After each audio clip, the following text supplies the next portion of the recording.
At the end of Genesis chapter 1, God creates humanity. And after 5 days of God creating and filling the earth, he comes to the culmination of all of his creation. This is the high point. This is the climax of his creation, is when he creates man. I don't know about you, but I love people watching. Probably my two favorite places to do people watching is either at the mall or at an airport. Just looking around, there are so many different people in this world. And I love just watching them, trying to see what I can learn from them from a distance. Sometimes I'll make up backstories and histories and why they're there and what they're doing. When I'm at the airport, I love to play the guess where they're coming from or where are they going game and try and figure out everything I can about this person just by looking at what they wear, who they're with, how they talk, how they walk. People are so interesting. And every person is unique. And there's something different about human beings. There's something that makes human beings different from the rest of creation, different from all of the plants and all of the animals. Humans are different. And we even see that in our world.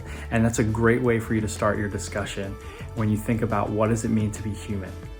What sets humans apart from the rest of creation? We see that in Genesis 1, verse 26, when God says, "Let us make man in our own image." Let us make man in our image.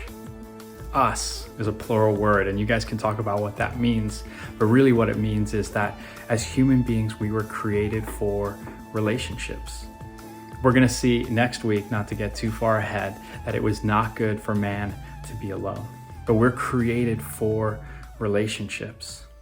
What are those relationships? Well, relationships with each other, relationships with God, relationships with nature, and even relationship with yourself. What does it mean to have a relationship with yourself? Well, you talk to yourself all the time. Do you know yourself? Are you aware of your thoughts, your feelings, your emotions? You were made for relationship. Let us make man in our image. Humans image God. I don't know how many selfies you've taken in your life. If you have an iPhone, I don't know if it works on Android too, you can go and there's literally a whole folder full of selfies. Check out how many you have there and maybe you'll be a little bit embarrassed. And as we all know, it takes what, 30, 40 selfies before you get just the right one. Those are images of you. And we always want those images to be the best possible representation of ourselves. And sometimes there's filters that we use. We make things lighter or darker, but we know that that selfie, that picture is not the real you, but it is an image. It's a representation of who you are.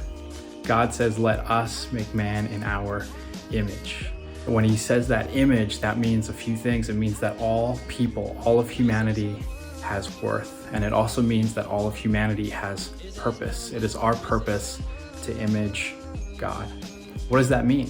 What does it mean for us to really image God? How do we image God? There's so many interesting conversations that I hope you guys have as you look at the end of Genesis chapter 1 and the beginning of Genesis chapter 2. What it means to be human is so foundational for every single person who's ever lived. When we ask questions of why am I here? Why did God make me like this? What is my purpose? We can find it even in that one sentence. Let us make man in our image. And as we look ahead, we know that we don't stay as the perfect image bearers of God. Sin breaks that image, but it doesn't mean that we are still not created in his image. So tonight, as you talk about what it means to be human, focus in on that verse. Let us make man in our image. And let's go out this week and be image bearers of God.